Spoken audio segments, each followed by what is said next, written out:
السلام علیکم۔ گمشدہ جاسوس۔ کاؤنٹر گرل نے اس معمر خاتون کو بڑی حیرت بھری نگاہوں سے دیکھا جو اپنا چرمی سوٹ کیس ہاتھ میں لیے ہوٹل میں داخل ہوئی تھی۔ بات تھی بھی حیرت انگیز۔ ڈیلکس ہوٹل کا شمار شہر کے تمام ہوٹلوں میں سر فہرست تھا۔ یہاں پر ہمیشہ اعلیٰ طبقے کے افراد دیکھے جاتے تھے۔ درمیانہ طبقے کے افراد تو ڈیلکس کا نام سن کر ہی پہلو بچانے کی کوشش کرتے تھے، اور وہ اس لیے کہ یہاں کے اخراجات بہت اونچے تھے۔ 8 منزلہ عمارت کا ایک ایک گوشہ ایئر کنڈیشن تھا۔ ڈیلکس کا مینیجر چونکہ ایک امریکن تھا، اس لیے وہاں کا سارا نظام مغربی طرز پر تھا۔ ڈائننگ ٹیبل پر سرو کرنے والے اسٹاف کی تنخواہیں بھی 500 سے کم نہ تھیں۔ ڈیلکس کی ملازمت کے لیے BA اور MA کی ڈگری جیب میں رکھنے والے بھی جوتیاں چٹکھاتے پھرتے تھے۔ ایسی صورت میں کسی خستہ حال معمر خاتون کا وہاں دیکھا جانا تعجب ہی کی بات تھی۔ صورت شکل اور پہناوے کے اعتبار سے بھی وہ کسی اسکول کے مسٹریس یا کسی نرسنگ ہسپتال کی سسٹر ہی لگ رہی تھی۔ پھر اس نے اپنا چرمی بیگ بھی خود ہی اٹھایا ہوا تھا، جبکہ سامان اٹھانے کے لیے بھی ڈیلکس کے باوردی ملازمین ہر وقت اپنی ڈیوٹی پر موجود رہتے تھے۔ معمر خاتون نے بڑے ہال کے دروازے پر کھڑے ہو کر سرسری طور پر وہاں کا جائزہ لیا، پھر سیدھی کاؤنٹر کی طرف بڑھتی چلی گئی۔ کاؤنٹر پر کھڑی ہوئی اینگلو انڈین لڑکی نے بڑی حقارت سے اپنا منہ دوسری طرف پھیر لیا۔ کیا مجھے یہاں کوئی کمرہ مل سکے گا؟ خاتون نے کاؤنٹر کے قریب پہنچ کر اپنا سوٹ کیس زمین پر رکھا، پھر رومال سے اپنا پسینہ خشک کرتے ہوئے کاؤنٹر گرل کو مخاطب کیا۔ میڈم، میرا خیال ہے کہ آپ اس شہر میں نئی آئی ہیں۔ کاؤنٹر گرل نے، جس کا نام لیزی تھا، جھلائے ہوئے انداز میں کہا۔ ہاں، تمہارا اندازہ غلط نہیں ہے، لیکن تم نے میرے سوال کا جواب نہیں دیا۔ معمر خاتون نے دوبارہ اپنے سوال کو دہرایا۔ کیا مجھے یہاں کوئی کمرہ مل سکتا ہے؟ ڈیلکس کا پتہ آپ کو کس نے دیا تھا؟ لیزی نے ایک بار پھر اسے ٹالنے کی کوشش کی۔ ٹیکسی ڈرائیور نے۔ کیوں؟ کیا ڈیلکس اس شہر کا سب سے اچھا ہوٹل نہیں ہے؟ اس بار معمر خاتون نے قدرے ناگوار انداز میں لیزی کو گھورا۔ آپ کی معلومات غلط نہیں ہیں، مگر یہاں کے ریٹ شاید آپ کی جیب برداشت نہ کر سکے۔ کیا مطلب؟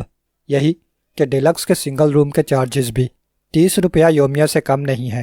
آپ کو کم از کم 1 ہفتے کا کرایہ ایڈوانس جمع کرانا ہوگا۔ او، سمجھی۔ معمر خاتون اس بار بڑے طنزیہ انداز میں مسکرائی، پھر لیزی کو گھورتے ہوئے پوچھا، ڈبل روم کے بارے میں تم نے ابھی تک کچھ نہیں بتایا؟ 50 روپیہ یومیہ، لیزی نے جھلا کر جواب دیا۔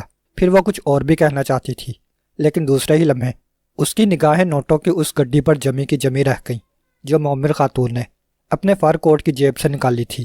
100 کے نوٹوں کی گڈی، جس کا اندازہ لیزی نے 8-10 ہزار سے کم نہیں لگایا تھا۔ مجھے ڈبل روم درکار ہوگا، خوبصورت لڑکی، لیکن پہلی منزل پر، معمر خاتون نے بڑے مشفقانہ انداز میں کہا، پھر 100 کے 4 نوٹ کاؤنٹر پر اس طرح ڈال دیے جیسے وہ اس کے لیے ردی کی ٹوکری میں پڑے ہوئے کاغذوں کے حقیر ٹکڑوں سے زیادہ اہمیت نہ رکھتے ہوں۔ دوسرے ہی لمحے لیزی کو اپنا لہجہ تبدیل کرنا پڑا۔ مجھے افسوس ہے میڈم کہ میں نے آپ کے بارے میں غلط رائے قائم کی تھی۔ کوئی بات نہیں، میں چھوٹی چھوٹی باتوں کا برا ماننے کی عادی نہیں ہوں۔ I am really extremely sorry, lazy نے ایک بار پھر معذرت کی، اور اس کے ساتھ ہی رجسٹر اس کی طرف بڑھاتے ہوئے کہا، آپ اس پر اپنا نام اور پتہ درج کر دیں، میں آپ کے لیے انتہائی آرام دہ کمرہ بک کیے دیتی ہوں۔ معمر خاتون نے جواب دینے کی بجائے رجسٹر پر نظر ڈالی، پھر جیب سے قلم نکال کر ضروری اندراج کرنے لگی۔ لیزی نے ایک بار پھر اس کا تفصیلی جائزہ لینا شروع کر دیا۔ عمر کے متعلق اس نے 40 اور 42 کے درمیان کا اندازہ لگایا تھا۔ گواہ بھی انتہائی کمزور تھے، لیکن حلقوں کے درمیان تیزی سے حرکت کرنے والی چمکدار آنکھیں اس بات کی ترجمان تھی کہ وہ بلا کی ذہانت رکھتی ہوگی۔ نہ جانے کیوں لیزی اس کے بارے میں کوشش کے باوجود کوئی اچھی رائے قائم نہیں کر سکی تھی۔ ضروری کارروائی کے بعد اس نے معمر خاتون کو، جس نے رجسٹر میں اپنا نام مسز براؤن درج کیا تھا، پہلی منزل پر واقع کمرہ نمبر 21 کی چابی دی، پھر ملازم کے ذریعے اس کا سوٹ کیس بھی اوپر پہنچوا دیا۔ خاتون نے اوپر جانے سے قبل 50 روپے کی وہ رقم بھی لیزی کو بطور ٹپ دے دی تھی جو لیزی نے اسے لوٹانے کی کوشش کی تھی۔ لیزی کو ایک بار پھر مسز براؤن کے بارے میں سوچنا پڑا۔ بظاہر مسز براؤن اسے درمیانہ طبقے کی عورت نظر آئی تھی، لیکن جس شاہانہ انداز میں اس نے 50 روپے کی رقم ٹپ دی تھی وہ قابل غور تھی۔ چند لمحات تک لیزی اسی کے بارے میں اپنے ذہن میں کوئی آخری نتیجہ اخذ کرنے کی کوشش کرتی رہی، پھر دوسرے گاہکوں کے آ جانے کی وجہ سے اسے مصروف ہو جانا پڑا۔ تقریباً 1 گھنٹے بعد مسز براؤن دوبارہ اسے حال میں نظر آئی، لیکن اس بار اس کی ظاہری حالت بدلی ہوئی تھی۔ میک اپ کر لینے کے بعد اب وہ بے حد حسین اور خوش مزاج نظر آ رہی تھی۔ جسم پر نظر آنے والے کپڑے بھی بہت قیمتی تھے۔ حال میں کارنر کی میز پر بیٹھ کر اس نے اپنے لیے کافی طلب کی، پھر 10 منٹ بعد وہ دوبارہ لیزی کے سامنے موجود تھی۔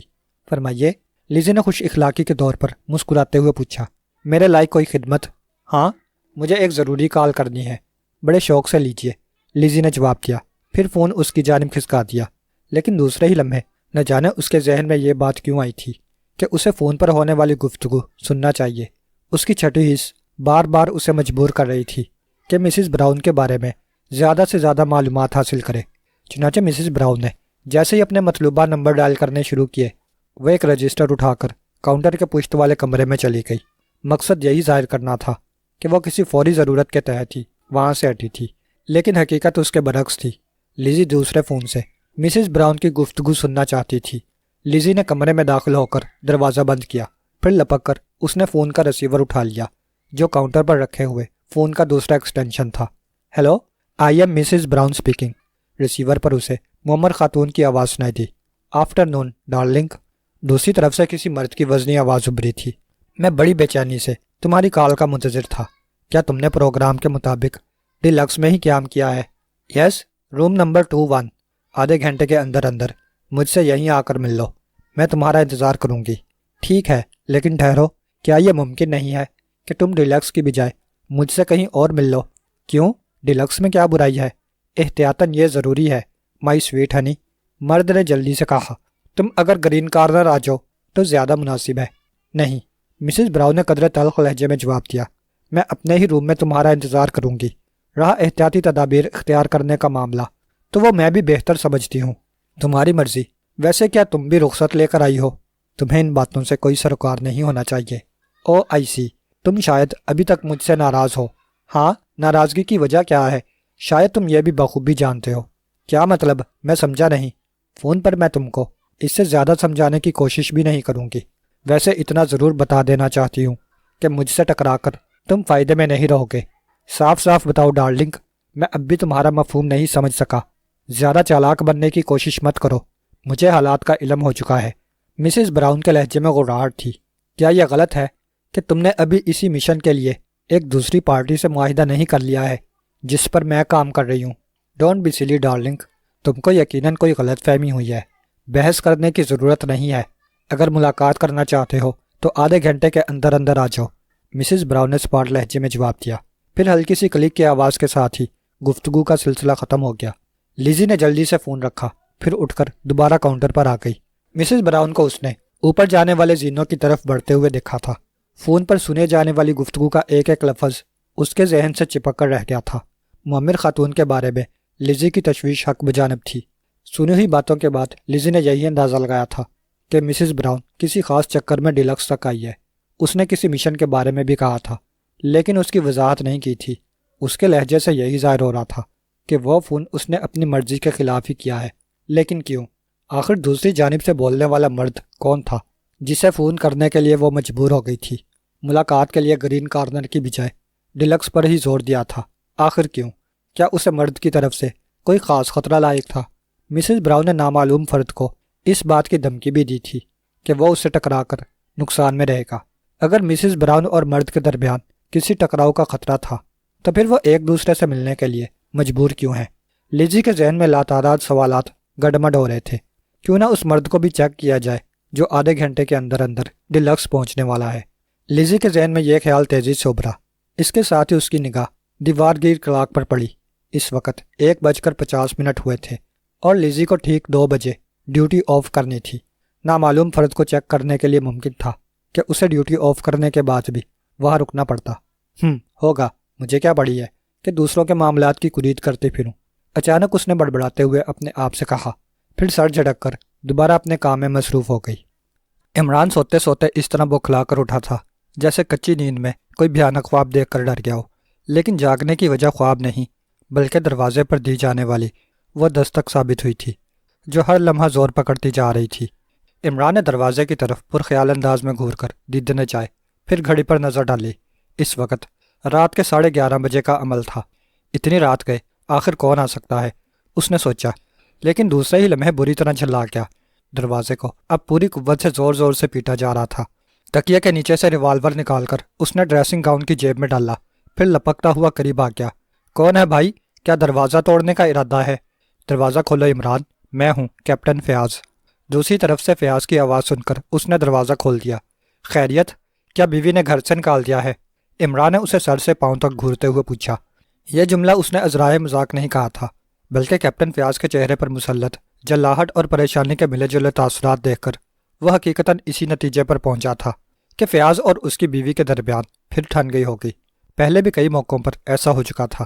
مذاق نہیں عمران، میں اس وقت بہت زیادہ سنجیدہ ہوں، فیاض نے اندر داخل ہوتے ہوئے کہا، پھر آگے بڑھ کر ایک آرام کرسی پر ڈھیر ہو گیا۔ چہرے سے تھکن کا اظہار ہو رہا تھا۔ ہائیں، کیا رات یہیں گزارنے کا پروگرام ہے؟ عمران نے جلدی سے کہا۔ مجھے کوئی اعتراض نہیں، لیکن یہ سوچ لو کہ میرے فلیٹ میں تم کو دوسرا پلنگ نظر نہیں آئے گا۔ کیا تم کچھ دیر کے لیے سنجیدہ نہیں ہو سکتے؟ ناممکن ہے۔ رات کے 11:30 بجے آ کر دروازہ توڑ کر کسی کو اٹھایا جائے تو وہ کبھی سنجیدہ نہیں رہ سکتا۔ میں اس کے لیے مجبور تھا عمران، فیاض نے بے بسی سے جواب دیا۔ اگر ضرورت اتنی اہم نہ ہوتی تو میں صبح بھی ملاقات کر سکتا تھا۔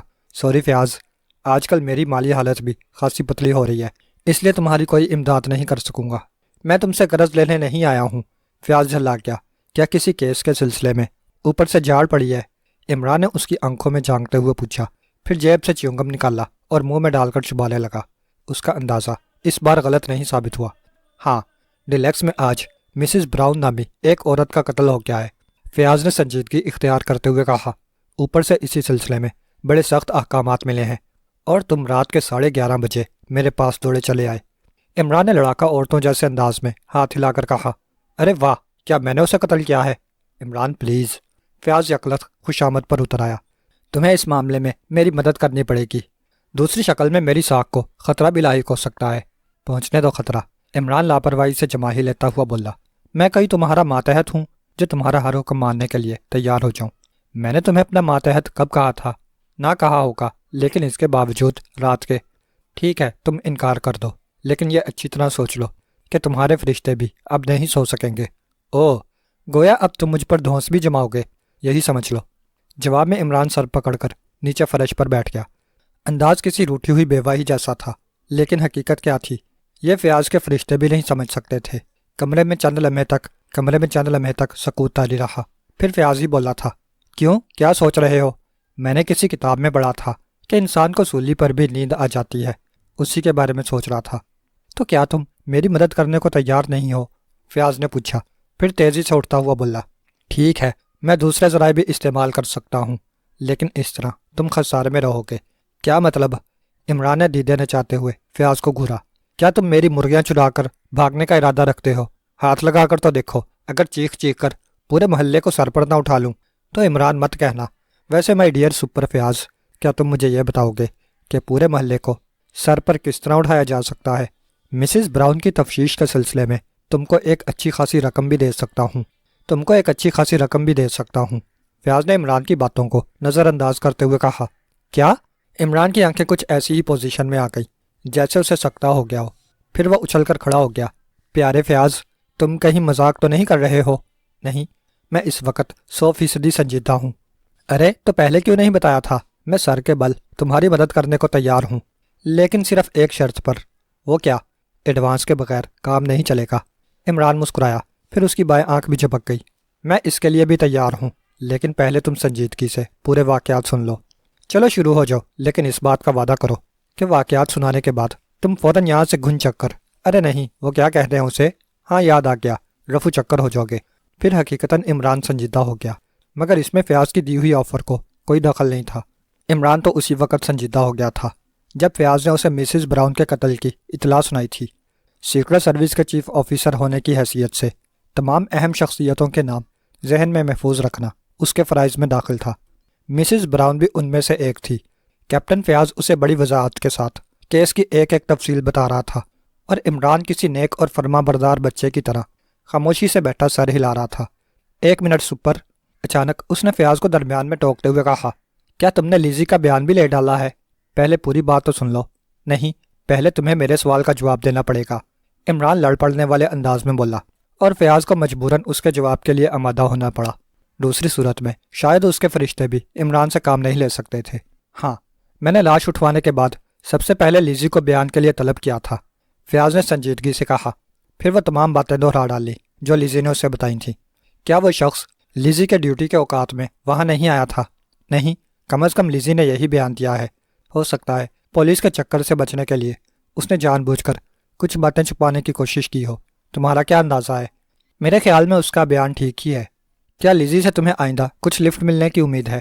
نہیں، فیاض جلدی میں کہہ گیا۔ پھر اچانک اسے اپنی غلطی کا احساس ہو گیا۔ عمران کو اس نے بڑی خونخوار نگاہوں سے دیکھا تھا۔ تم اپنی حرکتوں سے باز نہیں آؤ گے؟ ارے توبہ کرو فیاض پیارے، عمران منہ پیٹتا ہوا بولا۔ میں اور بھلا تمہارے ساتھ کوئی حرکت کروں گا؟ فیاض جھیم کر رہ گیا۔ پھر اس نے جلدی سے کیس کی تفصیل سنانی شروع کر دی۔ دوسری شکل میں اگر عمران کی زبان چل پڑتی تو پھر نتیجہ ظاہر تھا، اس کی 7 بیڑیاں بھی عمران کو سنجیدہ کرنے میں ناکام ثابت ہوتی۔ لاش پر ملنے والے نشانات سے یہی اندازہ لگایا جا سکتا ہے کہ اس معمر خاتون کو بے حد کلوز رینج سے شوٹ کیا گیا ہے۔ میں نے فنگر پرنٹ اور فوٹوگرافروں کے کام کے بعد لاش کو اٹھوا دیا۔ اس کے بعد میں نے مسز براؤن کے اس مختصر سے سوٹ کیس کی تلاشی لی جو وہ اپنے ساتھ لائی تھی، لیکن اس میں سوائے 2 عدد زنانے جوڑوں اور میک اپ کے سامان کے علاوہ کوئی اور کام کی چیز نہیں مل سکی۔ میک اپ کے سامان سے تمہاری کیا مراد ہے؟ میرا مقصد بناؤ سنگھار کی چیزوں سے تھا۔ ہائیں؟ عمران نے بڑی تیزی سے پلکیں جھپکاتے ہوئے پوچھا۔ ابھی تو تم کہہ رہے تھے کہ کوئی کارآمد چیز نہیں ملی۔ سنجیدگی عمران، فیاض جلدی سے بولا۔ تم مجھ سے سنجیدہ رہنے کا وعدہ کر چکے ہو۔ کسی دشمن نے اڑائی ہوگی پیارے فیاض۔ جس روز میں سنجیدہ ہو گیا اسی روز دنیا کا وجود خطرے میں پڑ جائے گا۔ ویسے تم نے ابھی تک یہ نہیں بتایا کہ مسز براؤن کون تھی۔ بتاتا کیسے، جبکہ ابھی تک میرے فرشتوں کو بھی اس کا علم نہیں ہو سکا کہ وہ کون تھی اور کہاں سے آئی تھی۔ عمران نے فیاض کو معنی خیز انداز میں گھورا۔ گویا تم نے اوپر سے ملنے والے سخت احکامات والی بات غلط کہی تھی۔ کیوں؟ ہاں، لیکن اگر تم نے اس قتل کے مجرم کو گرفتار کرنے میں میری مدد نہ کی تو میری ریپوٹیشن حقیقتاً خاک میں مل جائے گی۔ زیادہ اڑنے کی کوشش مت کرو فیاض صاحب، اس طرح تمہارے فرشتے بھی مجھ سے کوئی کام نہیں لے سکیں گے۔ عمران کے لہجے میں اس بار گہری سنجیدگی تھی۔ بات دراصل یہ ہے عمران کہ ڈیلیکس کے مینیجر پر اچھی خاصی دھونس جمی ہوئی ہے، اس لیے اگر مسز براؤن کا معاملہ… سمجھ گیا۔ عمران کے چہرے پر نظر آنے والی سنجیدگی یکلخت رخصت ہو گئی۔ تم اپنے سے زیادہ ڈیلیکس کی ریپوٹیشن کو بچانا چاہتے ہو۔ اس طرح ظاہر ہے کہ اس کا امریکن مینیجر تمہاری شخصیت سے نہ صرف یہ کہ اور زیادہ مروب ہو جائے گا، بلکہ تم اس کے ساتھ دوستی بڑھا کر آسانی سے اپنا الو بھی سیدھا کرتے رہو گے۔ تم غلط سمجھ رہے ہو، دراصل میں… اب نہیں چلے گی پیارے فیاض، عمران جلدی سے بولا۔ مجھے خوب اچھی طرح معلوم ہے کہ ڈیلکس کی لڑکیوں کو دیکھ کر اچھے صوفیوں کی دال بھی ٹپکنے لگتی ہے، لیکن امریکن مینیجر ان کی دال نہیں گلنے دیتا۔ کیوں؟ میری انفارمیشن غلط تو نہیں ہے؟ جو چاہے سمجھ لو، لیکن اس کیس میں تمہیں میری مدد ضرور کرنی ہوگی۔ فیاض نے ہتھیار ڈال دیے۔ ٹھیک ہے، لیکن اب تم ایڈوانس دے کر چلتے پھرتے نظر آؤ، اس لیے کہ نیند مجھے تم سے بھی زیادہ عزیز ہے۔ عمران نے پورا حلق پھاڑ کر طویل انگڑائی لیتے ہوئے کہا، پھر آگے بڑھ کر فلیٹ کا بیرونی دروازہ بھی کھول دیا۔ مقصد محض یہی تھا۔ کیا وہ مزید وقت برباد کرنے کے موڈ میں نہیں ہے؟ کیپٹن فیاض کے پاس اب سوائے اٹھ جانے کے کوئی دوسرا چارہ بھی نہیں تھا۔ عمران کے قریب پہنچ کر اس نے جیب سے پرس نکال کر 100 کا ایک نوٹ نکالا، پھر اسے عمران کو دیتا ہوا خاموشی سے باہر چلا گیا۔ عمران نے 100 کے نوٹ کو ایک طویل بوسہ دے کر ڈریسنگ گاؤن کی جیب میں ڈالا، پھر بتی بجھا کر پلنگ پر ڈھیر ہو گیا۔ دوسری صبح عمران جولیا کے فلیٹ پر نظر آیا۔ جولیا اس وقت بہت اچھے موڈ میں تھی جب اس نے فلیٹ کا دروازہ کھلا تھا، لیکن عمران پر نظر پڑتے ہی اس کی تیوری پر بل آ گئے۔ آنے بھی چاہیے تھے، اس لیے کہ عمران اس وقت کسی سرکس کمپنی کا ٹیکنیکلر شو بوائے ہی لگ رہا تھا۔ جسم پر گہرے نیلے رنگ کی پتلون کے ساتھ گہرے سرخ رنگ کی فلالین کی شرٹ نظر آ رہی تھی اور اس پر سیاہ رنگ کی ٹائی جھول رہی تھی۔ ظاہر ہے کہ وہ مذائقہ خیزی لگ رہا ہوگا، سونے پر سہاگا کہ وہ کاؤ بوائے ٹائپ کی فلیٹ ہیڈ تھی جو اس کے سر پر چھتری کی طرح جمی ہوئی تھی، اور اس کے دونوں سینوں سے ریشمی ڈوری نصف دائرے کی شکل میں گلے پر پھیلی ہوئی تھی۔ کیا کسی سرکس کمپنی میں ملازمت اختیار کر لی ہے؟ جولیا نے سنجیدگی سے پوچھا۔ آئیں تو کیا اب تم میرے پرائیویٹ معاملات میں بھی دلچسپی لینے لگی ہو؟ کام کی بات کرو اور پھر 9-2-11 ہو جاؤ۔ جولیا نے بیزاری کا اظہار کیا۔ میں اس وقت مصروف ہوں۔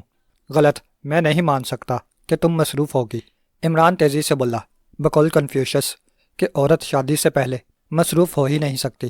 میں نے ممی سے بھی ایک بار اسی مسئلے پر بحث کی تھی۔ کیا صرف یہی بتانے کے لیے آئے تھے؟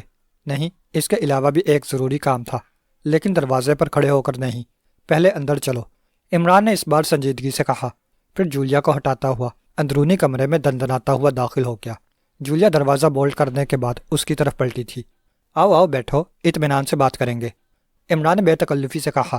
انداز ایسا ہی تھا جیسے وہ جولیا کا نہیں بلکہ اسی کا فلیٹ رہا ہو۔ تم نے ابھی کسی ضروری کام کا تذکرہ کیا تھا۔ ہاں، میں نے جھوٹ نہیں بولا تھا۔ آج کل تمہارے چوہے X2 کے پیٹ میں پھر گڑبڑ شروع ہو گئی ہے۔ کیا مطلب؟ جولیا X2 کے نام پر چونکی تھی۔ اسے بخوبی علم تھا کہ اس کا آفیسر اکثر و بیشتر معاملات میں عمران سے کام لیتا رہتا ہے۔ کس بات کا مطلب بتاؤں؟ X2 کا یا پیٹ کی گڑبڑ کا؟ میرا اشارہ اس ضروری کام کی طرف تھا جس کے لیے تم یہاں آئے ہو۔ بری بات ہے جولی ڈارلنگ، اشارہ بازی کرنا اچھی عورتوں کا شیوا نہیں ہوتا، اور تم تو بکو مت۔ جولیا جھلا گئی۔ میں اس وقت تمہاری خرافات سننے کے موڈ میں نہیں ہوں۔ کوئی بات نہیں، پھر کسی وقت آ جاؤں گا، عمران نے کہا، پھر تیزی سے اٹھ کر دروازے کی طرف بڑھتا چلا گیا۔ ٹھہرو، جولیا لپکتی ہوئی اس کے قریب آ گئی۔ تیور بدستور خرابی تھے۔ تم یہاں آنے کا مقصد بیان کیے بغیر واپس نہیں جا سکتے۔ ارے واہ، کیا تمہاری دھونس ہے جو میں مروب ہو جاؤں گا؟ عمران نے پلکیں جھپکاتے ہوئے کہا۔ جاؤ، نہیں بتاؤں گا، میں تمہارا سر پھاڑ دوں گی۔ کام بتاؤ۔ کام بتائے بغیر تمہارے فرشتے بھی یہاں سے نہیں جا سکتے، مر کے، عمران نے مردہ سی آواز میں چھت کو گھورتے ہوئے کہا۔ پھر وہ دوبارہ پلٹ کر کرسی پر ڈھیر ہو گیا، مگر جولیا بھی تیزی کے ساتھ چلتی ہوئی اس کے قریب آ گئی۔ چلو اب جلدی سے شروع ہو جاؤ۔ نیمبو کی چائے، عمران نے منہ بسوڑتے ہوئے جواب دیا۔ چہرے پر اچانک پھیلنے والے تاثرات بتا رہے تھے کہ وہ کسی لمحے بھی رو پڑنے کے لیے سٹارٹ لے سکتا ہے۔ حکیم باٹلی والے نے بتایا تھا کہ نیمبو کی چائے نہار منہ پینے سے قبض کی شکایت کبھی نہیں ہوتی۔ عمران کے بچے، میں نے کام کی بات پوچھی تھی۔ ہائیں، تو کیا یہ کام کی بات نہیں ہے؟ عمران نے متحیرانہ انداز میں کہا۔ کیا اب تم حکمت میں دخل دو گی؟ نکل جاؤ یہاں سے۔ جولیا نے اپنے شانے دروازے کی طرف پھیلا دیے۔ آواز اس بار کرخ تھی، لیکن عمران نے جولیا کی بات کا نوٹس لینے کی بجائے اسے ٹکٹکی باندھ کر گھورنا شروع کر دیا۔ چند لمحات تک وہ اسے بڑی مایوس نظروں سے دیکھتا رہا، پھر اچانک اس کی پلکوں پر آنسوؤں کے قطرے ابھر کر چہرے پر ڈھلکنا شروع ہو گئے۔ چہرے پر حماقت کی بجائے اب بیچارگی کے تاثرات نمایاں ہو رہے تھے۔ خودکشی، یکلخت، وہ آنسو خشک کرتا ہوا بتایا۔ ہاں، اب اس کے سوا کوئی اور راستہ نہیں ہے۔ نہیں چلے گی مسٹر کارٹون، جولیا نے تیزی سے کہا۔ سیدھی طرح چلے جاؤ، ورنہ تم مجھے دھکے دے کر باہر نکال دو گی۔ عمران نے اس کا جملہ پورا کر دیا، پھر روندی ہوئی آواز میں بولا، چلا جاتا ہوں جولی، ڈیڈی نے دھکے دے کر نکالا تھا۔ اللہ میاں، اب تک تم مجھے اٹھا لو۔ آخری جملہ اس نے چھت کی طرف دیکھ کر کہا، پھر یکلخت بلک بلک کر بچوں کی طرح رونے لگا۔ جولیا کا گڑبڑا جانا قدرتی بات تھی۔ ٹھہرو، میں تمہارے لیے ٹھنڈا پانی لاتی ہوں۔ ٹھنڈا پانی نہیں جولی، اگر ہو سکے تو مجھے زہر لا دو، عمران نے سسکتے ہوئے کہا۔ تمہارا یہ آخری احسان میں قیامت تک نہیں بھولوں گا۔ کیا تم واقعی آج کل پریشان ہو؟ جولیا نے اس کے قریب آتے ہوئے ہمدردانہ لہجے میں پوچھا۔ ہاں، لیکن اب میں تمہارے سامنے مزید 50 روپوں کے لیے ہاتھ نہیں پھیلاؤں گا۔ پہلے کے 350 بھی ابھی تک ادا نہیں کر سکا، عمران سسکیاں لیتا ہوا بولا۔ فلیٹ نہ صحیح، فٹ پاتھ ہی صحیح، مقدر میں جب ٹھوکریں کھانا لکھی ہیں تو یہ دن بھی دیکھ لوں گا۔ آخر بات کیا ہے، کچھ معلوم تو ہو؟ مالک مکان نے آج آخری نوٹس دے دیا ہے، شام تک اگر کرائے کی رقم ادا نہ کی تو وہ میرا سارا سامان ضبط کر کے باہر نکال دے گا۔ اور اتنی سی بات کے لیے تم نے رونا شروع کر دیا تھا؟ جولیا زیر لب مسکرائی، پھر اٹھ کر دوسرے کمرے میں چلی گئی۔ عمران بدستور سسکیاں لیتا رہا، پھر اس کے آنسو اسی وقت تھمے تھے جب جولیا نے 10 کے 5 نوٹ لا کر اس کی جیب میں ڈال دیے۔ جولی ڈارلنگ، میں کس منہ سے تمہارا شکریہ ادا کروں؟ باتھ روم میں جا کر منہ دھو لو، میں تمہارے لیے ناشتہ لاتی ہوں۔ عمران نے کسی سعادت مند بچے کی طرح اسبات میں گردن ہلائی، پھر اٹھ کر باتھ روم کی طرف بڑھتا چلا گیا۔ 10 منٹ بعد وہ جولیا کے مختصر سے ڈرائنگ روم میں بیٹھا، انڈے اور پراٹھوں پر ہاتھ صاف کر رہا تھا۔ چہرے سے مایوسی اور بے بسی کے فرضی بادل تو اسی وقت چھٹ چکے تھے جب اس نے اپنی مطلوبہ رقم اینٹ لی تھی۔ جولیا سامنے والی کرسی پر بیٹھی اسے دلچسپ نظروں سے گھورتی رہی۔ عمران سے اس کی جھپٹ اکثر ہوتی رہتی تھی۔ ایک روز تو معاملہ ہاتھا پائی تک پہنچ گیا تھا، لیکن پھر ان کے درمیان صلح بھی ہو گئی تھی۔ لڑائی جھگڑے کی وجہ ہمیشہ عمران کی اوٹ پٹانگ باتیں اور موسیقی خیز لباس ہی ہوتی تھی۔ جولیا چاہتی تھی کہ عمران کسی طرح انسان بن جائے، اور اس لیے بن جائے کہ وہ اسے دل سے پسند کرتی تھی، لیکن وہ بھی عمران ہی تھا۔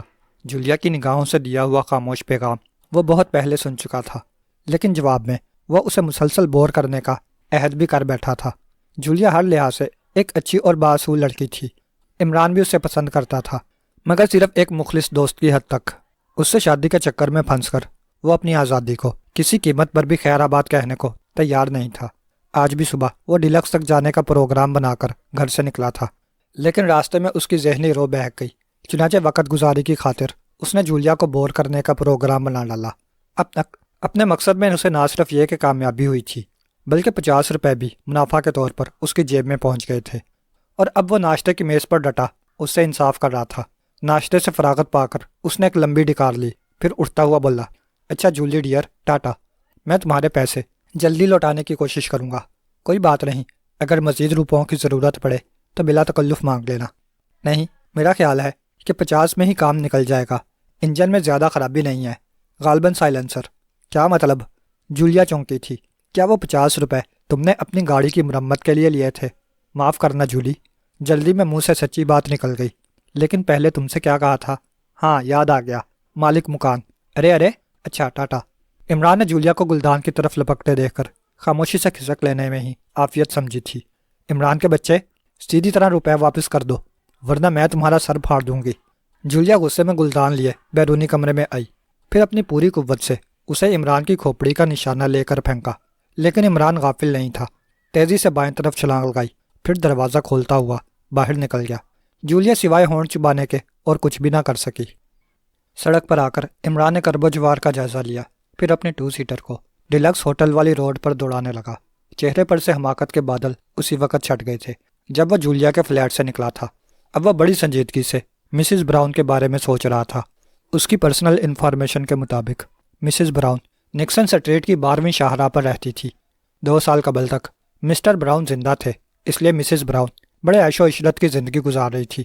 لیکن پھر ایک روز مسٹر براؤن کو پراسرار حالات میں کچھ نامعلوم افراد اغوا کر کے لے گئے تھے۔ مسٹر براؤن کے اغوا کی خبر خود اس کی بیوی نے پولیس کو دی تھی۔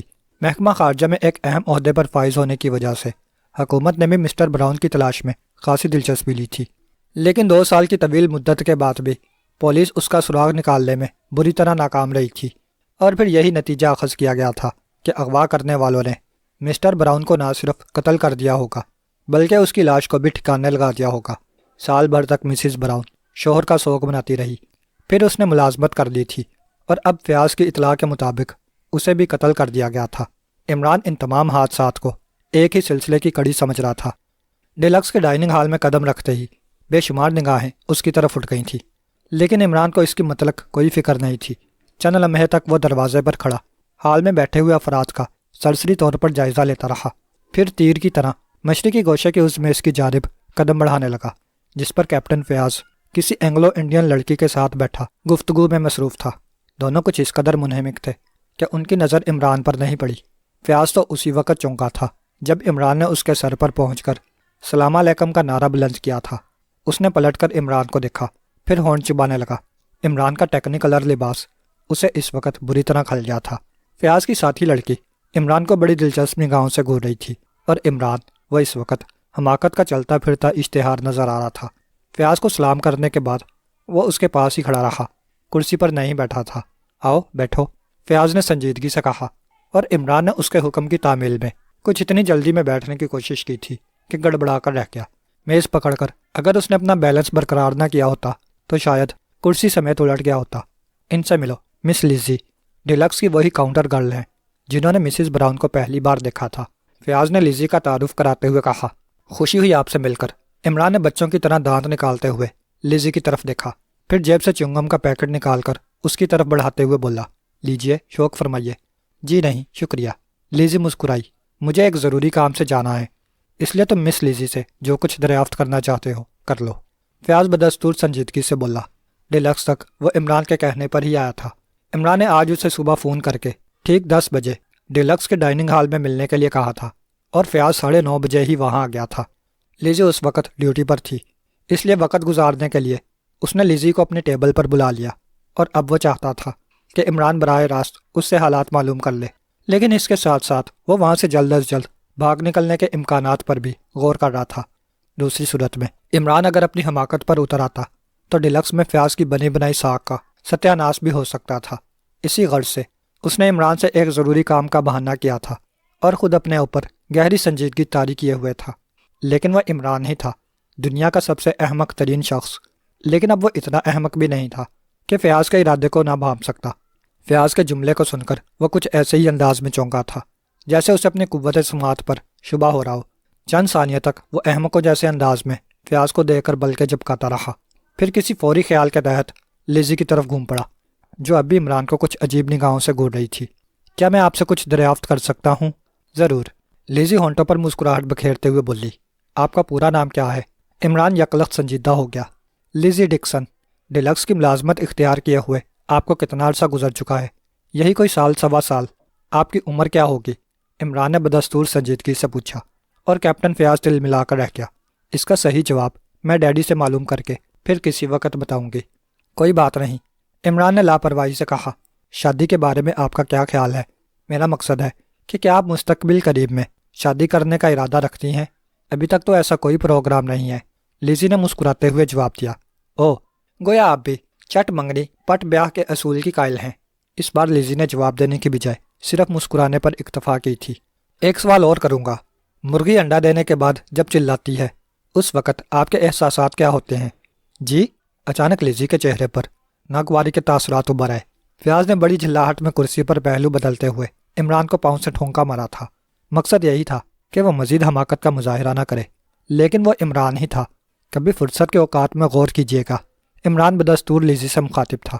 میرا دعویٰ ہے کہ مرغی کی اس آواز کو اگر مغربی موسیقی کے اعتبار سے کمپوز کیا جائے تو ٹوسٹ اور چاچا چا سے بہتر دھن بن سکتی ہے۔ مسٹر عمران، ایک بات میں بھی آپ سے معلوم کرنا چاہتی ہوں۔ ضرور ضرور، بڑے شوق سے معلوم کیجیے۔ انسانوں اور جانوروں میں کیا فرق ہے؟ پتہ نہیں، عمران نے بڑی سادگی سے کہا۔ ویسے یہی سوال ایک بار میں نے ڈیڈی سے بھی کیا تھا۔ بتاؤں آپ کو کہ انہوں نے کیا جواب دیا تھا؟ کان پکڑ کر گھر سے باہر نکال دیا تھا۔ چنانچہ اسی روز سے جوتیاں چٹکھاتا پھر رہا ہوں۔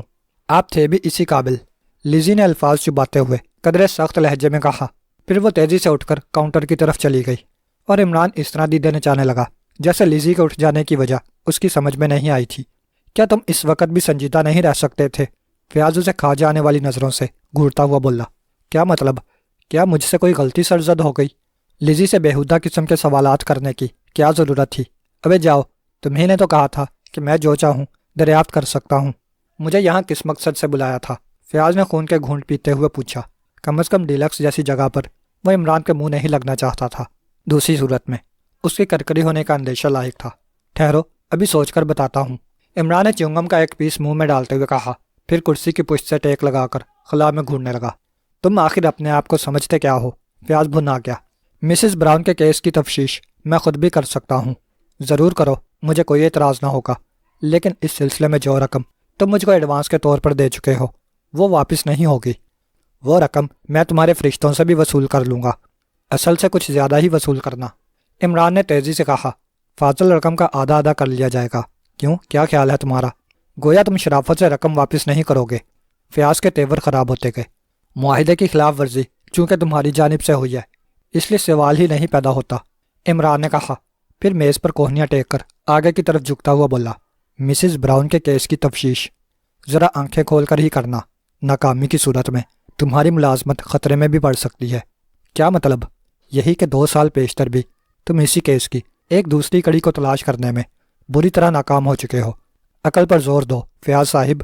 کیا وزارت خارجہ کے فرسٹ سیکرٹری مسٹر براؤن کے اغوا کا کیس بھی تمہارے ہی ہاتھوں تباہ نہیں ہوا تھا؟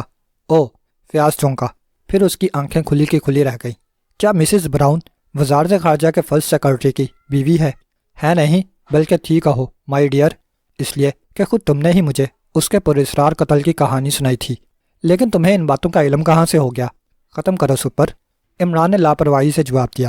مجھے اب اس معاملے سے کوئی سروکار نہیں ہے، اس لیے مفت میں انرجی ضائع کرنے سے کیا فائدہ؟ رہا تمہارے 100 روپوں کا مسئلہ تو وہ بھی تم کو واپس مل جائیں گے۔ عمران پلیز، اب نہیں چلے گی پیارے، عمران نے اٹھتے ہوئے کہا۔ اچھا ٹاٹا، اس نے ہاتھ اٹھا کر انگلیاں لہراتے ہوئے بائیں آنکھ جھپکائی۔ پھر اس سے پیشتر کے فیاض کچھ کہتا، وہ تیزی سے میزوں کے درمیان لہراتا ہوا بیرونی دروازے کی طرف بڑھتا چلا گیا۔ ریڈز بار کا گنجا مینیجر اپنے ایئر کنڈیشن روم میں بیٹھا کسی گہری سوچ میں غرق تھا۔ اس کی چمکدار نگاہیں بار بار دیوار گیر کلاک پر پڑ رہی تھیں۔ انداز بتا رہا تھا کہ اسے بے چینی کے ساتھ کسی کا انتظار ہے۔ 1-2 بار اس نے اپنی انڈے کے چھلکے کی طرح صاف و شفاف کھوپڑی پر ہاتھ بھی پھیرا تھا۔ تھوڑی دیر تک اس کی کیفیت میں کوئی فرق نہیں آیا۔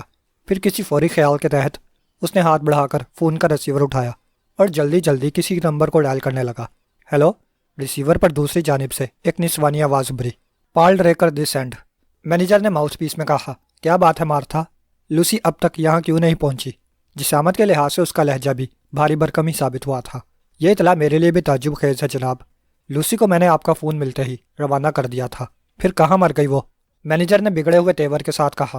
اس طرح کام نہیں چلے گا، میں وقت کی پابندی چاہتا ہوں۔ آئندہ ایسا ہی ہوگا جناب۔ دوسرے تمام افراد کو بھی ہدایت کر دو کہ اگر وہ غفلت کا شکار ہوئے تو میں بہت بری طرح پیش آؤں گا۔ بہتر ہے جناب۔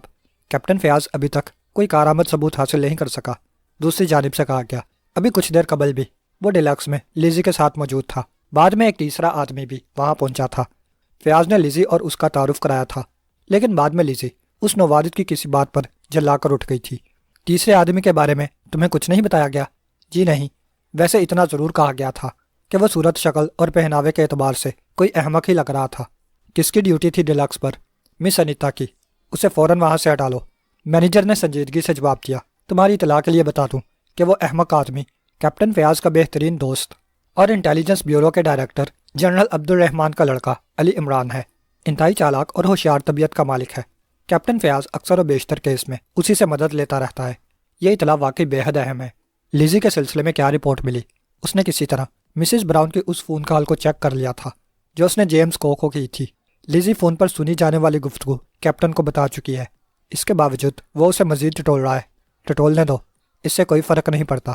فیاض یا عمران کے فرشتے بھی اس سے کچھ نہیں معلوم کر سکتے۔ مینیجر، جس نے اپنا نام پال ریکر بتایا تھا، لاپرواہی سے بولا۔ پھر اچانک اس کی نظر آفس کے بیرونی دروازے کی جانب گھوم گئی۔ روسے ہی لمحے اس نے ریسیور رکھ دیا۔ آفس میں داخل ہونے والی لڑکی بے حد حسین اور خوش پوش ہونے کے ساتھ ساتھ انتہائی معصوم بھی لگ رہی تھی۔ اس کا جسم گداس اور بھرے بھرے خداخال تھے، لیکن اس کی آنکھوں میں بلا کی معصومیت موجود تھی۔ عمر 18 اور 20 کے درمیان رہی ہوگی۔ صورت شکل کے اعتبار سے وہ سوئس لگ رہی تھی۔ دروازے پر رک کر اس نے محض ایک ثانیہ کے لیے مینیجر کو دیکھا تھا، پھر نظریں جھکا کر آہستہ آہستہ میز کے قریب پہنچ گئی۔ کیا بات ہے؟ مینیجر نے اسے خونخوار انداز میں گھورتے ہوئے پوچھا۔ تمہیں میرے حکم کے مطابق ٹھیک 10:30 بجے یہاں پہنچنا تھا، لیکن اس وقت 10:45 ہوئے ہیں۔ آئی ایم سوری باس۔ لڑکی کی مترنم آواز آفس میں گونجی، لہجے سے بھی معصومیت ٹپک رہی تھی۔ بکو مت، میں نے دیر سے آنے کی وجہ دریافت کی تھی۔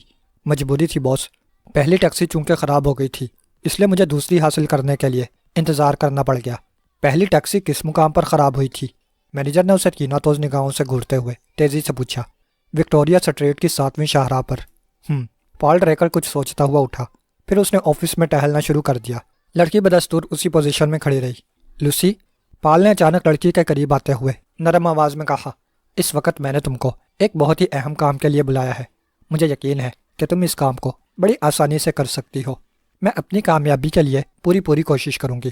گڈ، مجھے تم سے اسی جواب کی توقع تھی، پال نے کہا، پھر تھوڑے سے توقف کے بعد بولا۔ تم کو عمران نامی ایک شخص سے دوستی پیدا کرنی ہوگی، لیکن بہت ہوشیاری کے ساتھ، اس لیے کہ وہ اپنے سائے سے بھی ہوشیار رہنے کا عادی ہے۔ تمہاری ایک ذرا سی غلطی بھی سارا کھیل تباہ کر دے گی۔ دوستی کے علاوہ مجھے اور کیا کچھ کرنا ہوگا؟ تم عمران کے ملنے جلنے والوں کے نام اور اس کے پروگرام سے ہمیں آگاہ کرتی رہو گی۔ عمران سے میری ملاقات کس حیثیت سے ہوگی؟ لڑکی نے پہلی بار نظر اٹھا کر پال کو دیکھتے ہوئے پوچھا۔ کیا آپ کوئی مخصوص ہدایت دیں گے؟ نہیں، یہ چیز میں تمہاری صلاحیتوں پر چھوڑتا ہوں، لیکن ایک بار پھر یہ بات واضح کر دوں کہ وہ بلا کا عیار اور چالاک آدمی ہے، اس لیے جو بھی قدم اٹھانا اس کا نتائج پر پہلے سے کم 2 بار ضرور غور کر لینا۔ میں سمجھ رہی ہوں باس۔ دوسری بات یہ کہ اس دوران میں جب تک میری جانب سے کوئی دوسری ہدایت نہ ملے تمہارا قیام والگاہ میں ہوگا۔ پال نے دوبارہ اپنی کرسی پر بیٹھتے ہوئے کہا، پھر عمران کے بارے میں اسے مزید تفصیلات بتانے لگا۔ 15 منٹ بعد جب لوسی اس کے آفس سے باہر نکلی تو پال ریکر کی آنکھوں میں ایک مخصوص قسم کی چمک موجود تھی۔ چند لمحے تک وہ میز پر کونیاں ٹیکے ہاتھ میں دبے ہوئے پیپر ویٹ کو شیشے پر نچاتا رہا، پھر کسی خیال سے اس نے دوبارہ ریسیور اٹھا کر تیزی سے نمبر گھمانے شروع کر دیے۔ رابطہ قائم ہونے میں زیادہ دیر نہیں لگی۔ ہیلو، اس بار دوسری جانب سے کسی مرد کی آواز سنائی دی۔ ہیلو جیمز، میں پال ریکر بول رہا ہوں۔ کوئی خاص بات؟ ہاں، کیپٹن فیاض ابھی تک جھک مارتا پھر رہا ہے۔ آج عمران بھی اس کے ساتھ ڈیلکس میں دیکھا گیا تھا اور دونوں ہی لیزی کو کریدنے کی کوشش کر رہے ہیں۔ کیا عمران اور فیاض دونوں وہاں ساتھ ہی پہنچے تھے؟ نہیں، عمران بعد میں آیا تھا۔ کیوں، کوئی خاص بات؟ مجھے اسی بات کا خدشہ تھا کہ کیپٹن فیاض مجبور ہو کر عمران سے مدد طلب کرے گا۔ اگر عمران اس کی مدد کرنے کے لیے آمادہ ہو چکا ہے تو ہمیں بے حد محتاط رہنا پڑے گا۔ کیا خیال ہے اس خطرے کو کیوں نہ ہمیشہ کے لیے راستے سے ہٹا دیا جائے؟ پال نے معنی خیز لہجے میں پوچھا۔ نہیں، ابھی اس کی ضرورت نہیں ہے۔ فی الحال تم اپنے کسی خاص آدمی کو اس پر لگا دو تاکہ ہمیں حالات کی اطلاع ملتی رہے۔ اس کا بندوبست میں پہلے ہی کر چکا ہوں۔ گڈ، باقی میں خود دیکھ لوں گا۔ جیمز، کیا تمہیں یقین ہے کہ ڈیلکس کے کسی ملازم نے تمہیں مسز براؤن کے کمرے میں جاتے یا وہاں سے نکلتے ہوئے نہیں دیکھا تھا؟ ہاں، میرا اندازہ یہی ہے کہ ملازمین نے میرا کوئی خاص نوٹس نہیں لیا تھا۔ دوسری شکل میں بھی کوئی فرق نہ پڑتا، اس لیے کہ ڈیلکس جانے سے پیشتر میں ایک تیسرے میک اپ میں تھا۔ پھر پریشانی کی کوئی بات نہیں ہے، پال ریکر نے کہا۔ کیا مسز براؤن نے تم کو اپنی پالیسی سے آگاہ کر دیا تھا؟ نہیں۔ کیا مطلب؟ اس بار پال نے متحیرانہ انداز میں پوچھا۔ کیا تم نے اس سے کچھ معلومات حاصل کیے بغیر ہی ٹھکانے لگا دیا تھا؟ ہاں۔ کیوں؟ تمہیں اس سلسلے میں تشویش کیوں ہو رہی ہے؟ میرا مقصد یہ تھا کہ مسز براؤن ہمارے لیے زیادہ کارآمد ثابت ہو سکتی تھی۔ یہ سوچنا میرا کام ہے ڈیئر پال، دوسری جانب سے قدرے خشک لہجے میں کہا گیا۔ تم صرف اپنے کام سے کام رکھو۔ دوسری ضروری بات یہ ہے کہ اب سے ٹھیک 1 گھنٹے بعد میں اپنی موجودہ رہائش گاہ تبدیل کر کے دوسری جگہ منتقل ہو رہا ہوں، اس لیے ان نمبروں پر دوبارہ کال نہ کرنا۔ او، کیا رہائش گاہ کی تبدیلی کا حکم اوپر سے ملا ہے؟ نہیں، لیکن سچویشن کے اعتبار سے اب یہ اقدام بہت ضروری ہو گیا ہے، تم جانو۔ ویسے آئندہ میں کسی ضرورت کے تحت تم کو کس پتے پر مل سکتا ہوں؟ فکر مت کرو، آئندہ میں خود ہی تم سے رابطہ قائم کرتا رہوں گا۔ جیمز کی آواز ریسیور پر ابھری، پھر اس کے فوراً ہی بعد دوسری جانب سے ریسیور رکھ دیے جانے کی آواز بھی سنائی دی تھی۔ Hello hello. پال ریکر نے 2-3 بار جلدی کریڈل پر زور آزمائی کی، پھر جلا کر ریسیور رکھ دیا۔ فون کی گھنٹی جیسے ہی بجی، عمران نے لپک کر ریسیور اٹھا لیا۔ ہیلو، اس نے ماؤتھ پیس میں کہا۔ اس وقت اس کے لہجے سے سنجیدگی ٹپک رہی تھی۔ سر سلطان بول رہا ہوں، دوسری جانب سے کہا گیا۔ میرا خیال ہے کہ تمہیں ڈیلکس والے حادثے کی اطلاع مل چکی ہوگی۔ جی ہاں، عمران شرارت کے موڈ میں آ گیا۔ اس وقت اتفاق سے میں بھی وہاں موجود تھا، اس لیے میں دعویٰ کے ساتھ کہہ سکتا ہوں کہ غلطی بیرے کی نہیں تھی۔ کیا مطلب؟ چکن کری کی پلیٹ میں سے برآمد ہونے والی مکھی جناب، مجھے یقین ہے کہ اس گاہک کی جیب میں بل کی ادائیگی کے لیے پیسے نہیں تھے، چنانچہ شکم سیر ہو جانے کے بعد اس نے محض ہنگامہ کھڑا کرنے کے لیے وہ حرکت کی ہوگی۔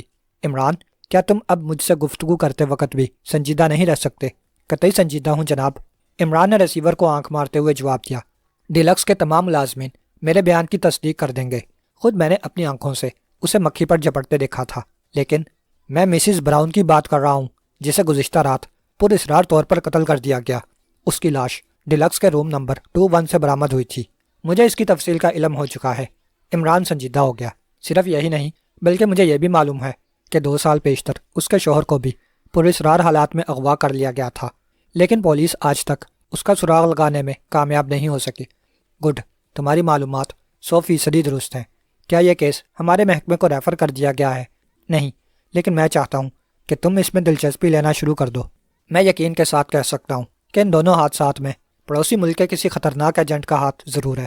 میں سمجھا نہیں جناب، عمران نے پرخیال انداز میں دیدے نچاتے ہوئے پوچھا۔ براؤن کے بارے میں تم جانتے ہوگے کہ وہ وزارت خارجہ میں فرسٹ سیکرٹری کے عہدے پر تھا۔ وہ جس سیکشن کو ڈیل کر رہا تھا اس کے ذمہ بیرونی پالیسی کا کام تھا۔ اغوا ہونے کے صرف 3 روز پیشتر براؤن نے پڑوسی ملک میں خفیہ طور پر بنائے جانے والے ایٹمی اسلحہ کے بارے میں ایک اہم رپورٹ مرتب کی تھی، لیکن اس سے پیشتر کہ وہ اسے حکام کے سامنے پیش کرتا، اسے اغوا کر لیا گیا۔ مرتب شدہ رپورٹ کا بھی آج تک کوئی پتہ نہیں چل سکا۔ یہ پوائنٹ میرے لیے کارآمد ثابت ہو سکتا ہے۔ مسز براؤن نے اپنے شوہر کے انتقال کے بعد جس فرم میں ملازمت کی تھی اس کی ریپوٹیشن بھی کچھ اچھی نہیں ہے۔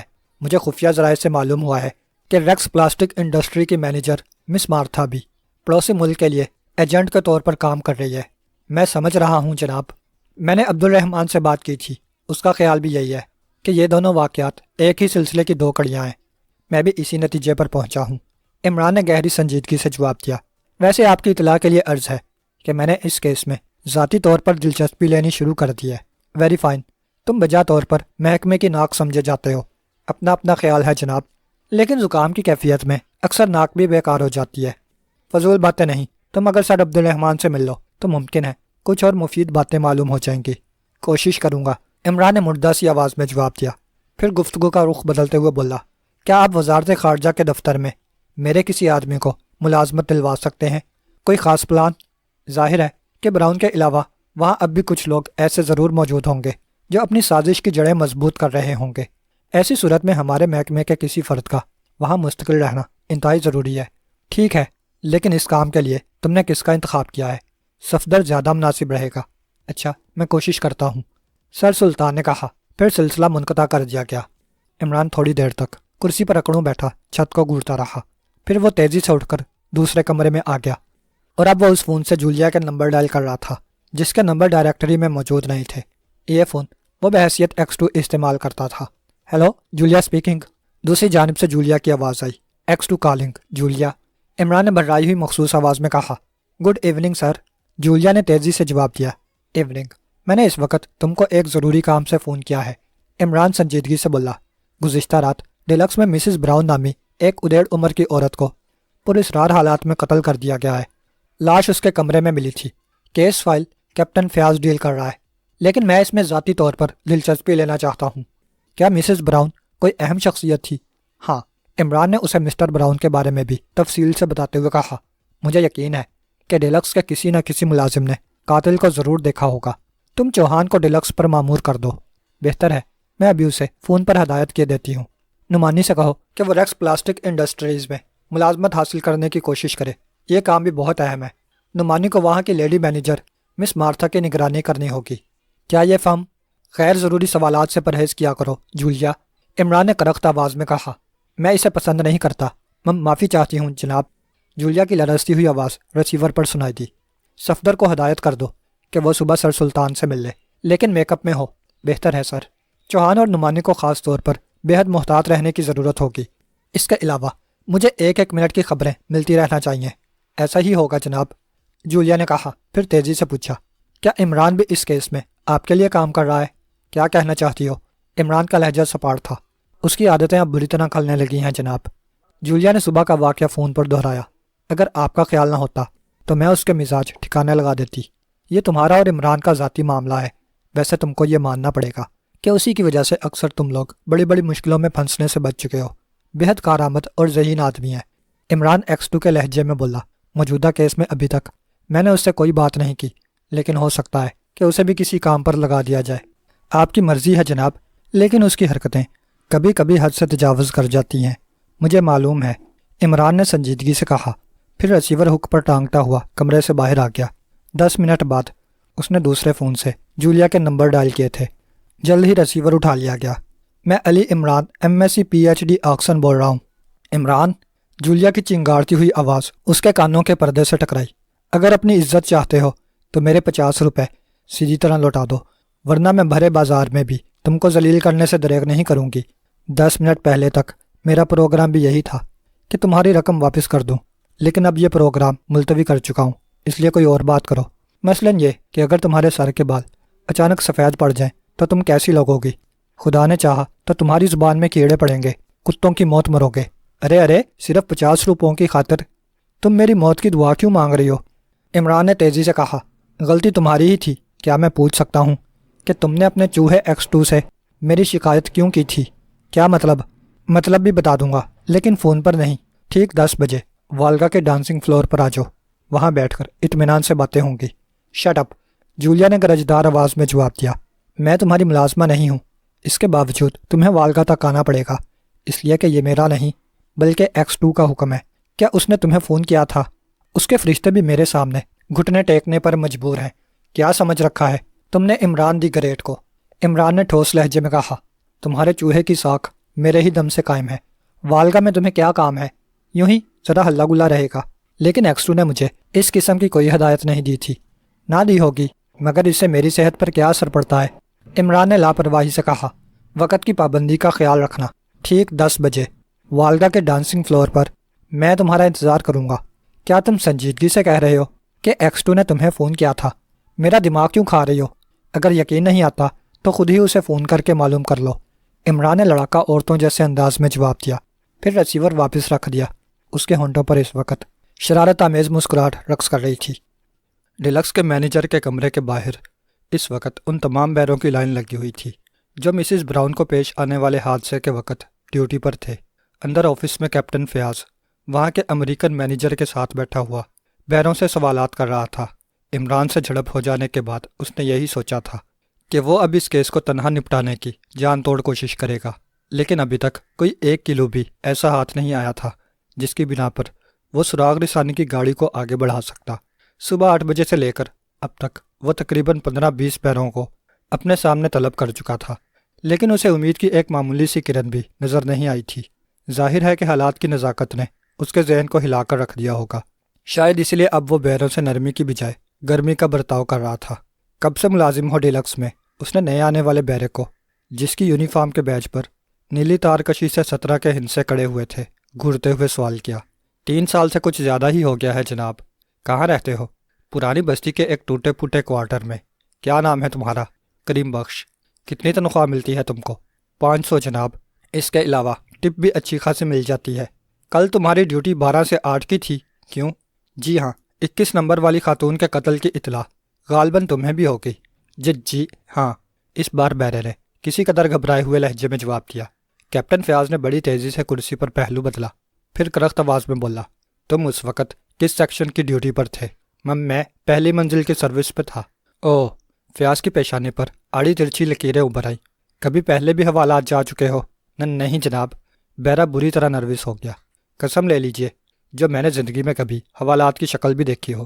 اب میں جو کچھ پوچھوں اس کا جواب خوب سوچ سمجھ کر دینا، دوسری صورت میں کم از کم 10 سال کے لیے جاؤ گے۔ پولیس کی سختی تمہیں زبان کھولنے پر مجبور کر دے گی۔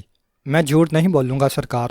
کیا تم نے کل 12 اور 3 کے درمیان کسی کو 21 نمبر کے کمرے میں جاتے یا آتے دیکھا تھا؟ جی ہاں۔ کس وقت؟ فیاض کو اندھیرے میں امید کی کرن نظر آئی۔ ٹھیک وقت تو مجھے یاد نہیں جناب، لیکن میرا اندازہ ہے کہ اس وقت 2 اور 2:30 بجے ہوں گے۔ بیرے نے بدستور گھبرائے ہوئے لہجے میں جواب دیا۔ اس وقت میں روم نمبر 38 کا آرڈر سرو کرنے گیا تھا۔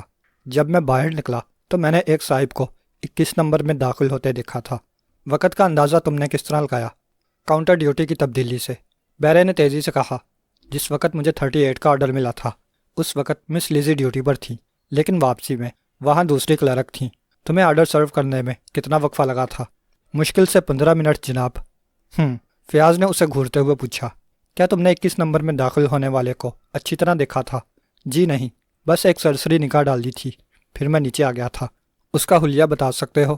بیرے نے فوراً ہی کوئی جواب نہ دیا۔ چہرے سے یہی اندازہ لگایا جا سکتا تھا کہ وہ اپنی یادداشت تازہ کرنے میں مصروف ہے۔ فیاض اسے بدستور گھورتا رہا۔ تقریباً 1 منٹ بعد بیرے نے کہا تھا، وہ صاحب درمیانہ قد کے تھے جناب، بدن کثرتی نظر آ رہا تھا، اور اگر میری یادداشت مجھے دھوکہ نہیں دے رہی ہے تو شاید انہوں نے گہرے آسمانی رنگ کا سوٹ پہن رکھا تھا، سر پر فلیٹ ہیٹ بھی تھی۔ کیا تم چہرہ نہیں دیکھ سکے تھے؟ فیاض نے اس کے خاموش ہونے کے بعد پوچھا۔ میرا مقصد ہے کوئی ایسی خاص چیز جو تم نے محسوس کی ہو؟ چہرہ گول ہی تھا جناب، میں نے چونکہ سائڈ سے دیکھا تھا اس لیے پورا چہرہ نظر نہیں آیا۔ ویسے ان صاحب کی ناک چہرے کی نسبت کچھ زیادہ لمبی اور بے ڈول تھی۔ ممکن ہے جلدی میں نے غلط اندازہ بھی لگایا ہو۔ عمر کے بارے میں تمہارا کیا اندازہ ہے؟ میں نے اس پر توجہ نہیں دی تھی، بیرے نے جلدی سے کہا۔ صبح سے شام تک ہزاروں آدمیوں سے سابقہ پڑتا ہے جناب، لیکن ہمیں صرف اپنی ڈیوٹی سے مقصد ہوتا ہے۔ بکو مت، فیاض نے کرخت لہجے میں کہا، پھر اسے قہر آلود نگاہوں سے گھورتے ہوئے کہا۔ کیا تم نے اس آدمی کو وہاں سے واپس نکلتے ہوئے دیکھا تھا؟ جی نہیں۔ تمہارے علاوہ کل پہلی منزل پر اور کس کس کی ڈیوٹی تھی؟ نمبر 7 اور نمبر 12 کی۔ انہیں اندر بھیج دو، لیکن ٹھہرو، ایک بات کا خیال رکھنا، میں نے جو کچھ تم سے پوچھا ہے اگر تم نے اس کا تذکرہ کسی اور سے کیا تو میں بہت بری طرح پیش آؤں گا، کیا سمجھے؟ سمجھ گیا سرکار، میں اپنی زبان سے ایک لفظ بھی نہیں نکالوں گا۔ ٹھیک ہے، اب تم جا سکتے ہو۔ بیرا تیزی سے چلا گیا۔ اس کے بعد فیاض نے نمبر 7 اور نمبر 12 سے کافی دیر تک پوچھ گچھ کی تھی، لیکن ان دونوں نے اس بات سے انکار کیا تھا کہ انہوں نے وہاں کسی کو آتے جاتے دیکھا تھا۔ ہیڈ ویٹر نے بھی کسی ایسے فرد کو دیکھنے سے قطعی لا علمی کا اظہار کیا تھا۔ فیاض بری طرح جھلا گیا، جھلانا بھی چاہیے تھا۔ کچھ دیر قبل 17 نمبر کے بیرے کے بیان نے اسے ڈھارس بندائی تھی، لیکن آگے چل کر معاملہ پھر ٹھپ ہو گیا۔ محض آسمانی رنگ کا سوٹ، فلیٹ ہیٹ اور لمبی ناک کے ریفرنس سے قاتل کی تلاش ناممکن تھی، اور ایسی صورت میں جب لمبی ناک والی بات بھی یقین کے ساتھ نہیں کہی گئی تھی۔ چند لمحے تک وہ مینیجر سے کریم بخش کے چال چلن کے بارے میں تفصیلات معلوم کرتا رہا، پھر اس نے بڑی بے دلی سے باقی تمام بیروں کے بیانات بھی لے ڈالے، لیکن نتیجہ صفر ہی رہا۔ اس کی جلاہٹ ہر لمحہ بڑھتی جا رہی تھی۔ پھر اچانک اس نے کسی فوری خیال کے تحت 17 نمبر کے بیرے کو دوبارہ طلب کیا۔ آسمانی رنگ کے سوٹ والے کے بارے میں تم نے یہ نہیں بتایا کہ صورت، شکل اور رنگت کے اعتبار سے کیسا لگ رہا تھا؟ میرا مقصد ہے کہ کیا وہ کوئی مقامی باشندہ تھا؟ جی نہیں، یہ بات میں بڑے یقین سے کہہ سکتا ہوں کہ وہ مقامی باشندہ نہیں تھا۔ پھر فیاض نے جلدی سے پوچھا۔ رنگت کے اعتبار سے وہ کوئی امریکن لگ رہا تھا جناب۔ ہو سکتا ہے کہ میرا یہ اندازہ غلط بھی ہو، لیکن بہرحال وہ مقامی باشندہ نہیں تھا۔ ایک بات اور، تمہیں مسز براؤن کے قتل کی اطلاع اس اجنبی کو دیکھے جانے کے کتنی دیر بعد ہوئی تھی؟ تقریباً 1 گھنٹے بعد، جب آپ تشریف لائے تھے۔ جاؤ، لیکن زبان بند ہی رکھنا۔ بہرے نے اس بار بھی آفس سے نکلنے میں بڑی پھرتی دکھائی تھی۔ فیاض کے چہرے پر الجھن کے تاثرات بدستور موجود تھے۔ قاتل نے بڑی دیدہ دلیری کا ثبوت دیا تھا کیپٹن، ڈیلکس کے امریکن نژاد مینیجر ہنری کوپر نے فیاض کو مخاطب کرتے ہوئے کہا۔ ڈیلکس میں دن دہاڑے کسی کو قتل کر دینا بڑے دل گردے کا کام ہے، پھر اس نے خود ہی فون کر کے ہمیں اس کی اطلاع بھی دی تھی۔ حیرت انگیز۔ فیاض جواب دینے کی بجائے کسی گہری سوچ میں غرق تھا۔ کیپٹن، کوپر نے اسے دوبارہ مخاطب کیا، کیا آپ قاتل کی گرفتاری کی طرف سے نا امید ہو چکے ہیں؟ نہیں، فیاض نے چونکتے ہوئے جلدی سے جواب دیا۔ وہ خواہ کوئی بھی ہو، میرے ہاتھوں سے بچ کر نہیں جا سکتا۔ میں اسے قبر کے اندر سے بھی کھینچ نکالنے کی صلاحیت رکھتا ہوں۔ مجھے بھی یہی امید ہے۔ ویسے قاتل کی گرفتاری بہت ضروری ہے، اس لیے کہ یہ ڈیلکس کے ساتھ ساتھ آپ کے محکمے کی ریپوٹیشن کا بھی سوال ہے، کوپر نے کہا۔ بہرحال میں آپ کا شکر گزار ہوں کہ آپ نے اس خبر کو اخبارات میں نہیں شائع ہونے دیا۔ دوسری شکل میں ڈیلکس کی ریپوٹیشن تباہ ہو جانے کا اندیشہ تھا۔ Don't worry mister Cooper, Fayyaz نے سینہ پھیلاتے ہوئے کہا۔ میرے ہوتے ہوئے کوئی ڈیلکس کی طرف آنکھ اٹھا کر بھی نہیں دیکھ سکتا۔ میں اس ہمدردی کے لیے ایک بار پھر آپ کا شکریہ ادا کرنا اپنا فرض سمجھتا ہوں۔ شکریہ کی کیا بات ہے، یہ تو میرا فرض ہے۔ کیا پینا پسند کریں گے آپ؟ کوپر نے گفتگو کا رخ بدلتے ہوئے پوچھا۔ پھر کبھی صحیح، اس وقت مجھے جلدی ہے، فیاض نے کہا۔ پھر اٹھ کر مینیجر سے مصافحہ کیا اور لمبے لمبے قدم اٹھاتا آفس سے نکل گیا۔ اس کا ذہن اس وقت بھی پراسرار قتل میں الجھا ہوا تھا۔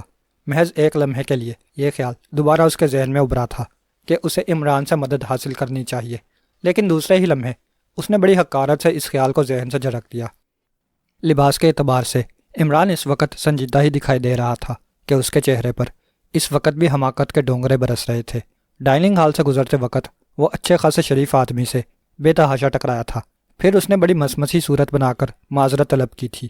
معاف کیجیے گا بھائی صاحب، اگر ڈیڈی کے حکم کا خیال نہ ہوتا تو میں آپ سے کبھی نہ ٹکراتا۔ کیا مطلب؟ وہ آدمی چونکا تھا۔ کیا آپ کے ڈیڈی نے حکم دیا تھا کہ شریفوں کو ٹکرے مارتے پھرا کرو؟ جی نہیں، آپ غلط سمجھے۔ دراصل والد صاحب کا حکم ہے کہ ہمیشہ نگاہیں جھکا کر چلا کرو۔ جب سے اس نصیحت پر عمل کرنا شروع کیا ہے اب تک بہت سے ٹکرا چکا ہوں۔ اب آپ ہی بتائیے اس میں میرا کیا قصور ہے؟ نان سینس، شریف آدمی نے اسے گھورتے ہوئے جواب دیا، پھر تیزی سے آگے نکلتا چلا گیا۔ عمران نے بڑی معصومیت سے کندھے اچکائے، پھر دوبارہ نظریں جھکا کر ڈانسنگ ہال کی طرف بڑھنے لگا۔ وہ اس وقت کچھ جلدی میں تھا۔ وجہ معقول تھی، اس نے جولیا کو ٹھیک 10 بجے والگا کے ڈانسنگ فلور پر ملنے کو کہا تھا، لیکن راستے میں ٹریفک کی بھیڑ تھی جس کی وجہ سے اسے دیر ہو گئی۔ پھر والگا تک پہنچنے میں اس نے خاصی برق رفتاری سے کام لیا تھا، لیکن اس کے باوجود وہ 10:30 سے پہلے وہاں نہیں پہنچ سکا تھا۔ چنانچہ اب وہ جلد از جلد جولیا تک پہنچنا چاہتا تھا، مگر اس کے ستارے شاید اس وقت گردشی میں تھے۔ ڈانسنگ فلور کے دروازے پر وہ ایک بار پھر کسی سے ٹکرا گیا۔ اس بار ہونے والی ٹکر میں اس کی شرارت کو کوئی دخل نہیں تھا۔ ٹکر بالکل اتفاقیہ ہی تھی۔ ہوا یہ تھا کہ دروازے پر پہنچ کر تیزی سے بائیں جانب گھومنا چاہا تھا اور ٹھیک اسی وقت کوئی باہر نکل پڑا۔ دونوں ہی اپنی اپنی جھونک میں تھے، اس لیے ٹکرا گئے۔ پھر اس سے قبل کہ عمران سنبھل کر ٹکرانے والے سے معذرت طلب کرتا، ایک نسوانی آواز اس کے کانوں سے ٹکرائی، ایڈیٹ، بالکل اندھا کے مافک چلتا ہے۔ عمران نے بڑی حیرت سے اس لڑکی کو دیکھا جو اسے کھا جانے والی عقابی نگاہوں سے گھور رہی تھی۔ عمران نے ایک ہی نظر میں اس کا مکمل جائزہ لے ڈالا۔ غصے میں ہونے کے باوجود اس کی آنکھوں میں بلا کی معصومیت موجود تھی، لیکن جسمانی اعتبار سے عمران نے اس کے بارے میں کوئی اچھی رائے نہ قائم کی، کرتا بھی کیسے، جبکہ وہ لڑکی اسے جنسی گناہ کا چلتا پھرتا دعوت نامہ نظر آئی تھی۔ بہرحال عمران نے اس وقت بوکھلا جانے کی بڑی شاندار اداکاری کی تھی۔ ظاہر ہے کہ اسی مناسبت سے اس نے معذرت بھی طلب کی ہوگی۔ I am extremely sorry aunty. Array hip what? لڑکی کا چہرہ پہلے کے مقابلے میں زیادہ سرخ ہو گیا۔ کیا بولا تم آنٹی؟ سچ مچ اندھا معلوم پڑتا ہے۔ مجھے افسوس ہے میڈم، عمران نے بڑی معصومیت سے پلکیں جھپکاتے ہوئے انگریزی میں کہا۔ دراصل اس وقت میں ذہنی طور پر بری طرح ڈسٹرب ہوں۔ او، میں سمجھی تھی شاید تم۔ لڑکی نے اس بار معنی خیز انداز میں عمران کے چہرے پر برسنے والی حماقت کا جائزہ لیا، لیکن اس کا جملہ بدستور نامکمل ہی رہا۔ بالکل نہیں، خدا کی قسم میں جان بوجھ کر کسی برے ارادے سے نہیں ٹکرایا تھا۔ اگر ایسا ہوتا تو بیوی کی تلاش میں ہوٹلوں کی خاک نہ چھانتا پھرتا، عمران نے کہا، پھر جلدی سے جملے کی وضاحت بھی کر ڈالی۔ صبح سے گھر سے غائب ہے، مجھ سے یہ کہا تھا کہ شاپنگ کے لیے جا رہی ہوں، لیکن عمران نے جملہ ادھورا چھوڑ دیا۔ پھر اس کے چہرے پر بھی شدید غصے کی کیفیت طاری ہو گئی۔ لیکن کیا؟ میں ایڈگر کو جان سے مار ڈالوں گا، عمران نے غصے سے کانپتے ہوئے کہا۔ وہ حرام زادہ میری بیوی کو غلط راستے پر ڈالنے کی کوشش کر رہا ہے۔ جس دن بھی میرے ہتھے چڑھ گیا اسی دن جہنم رسید کر دوں گا۔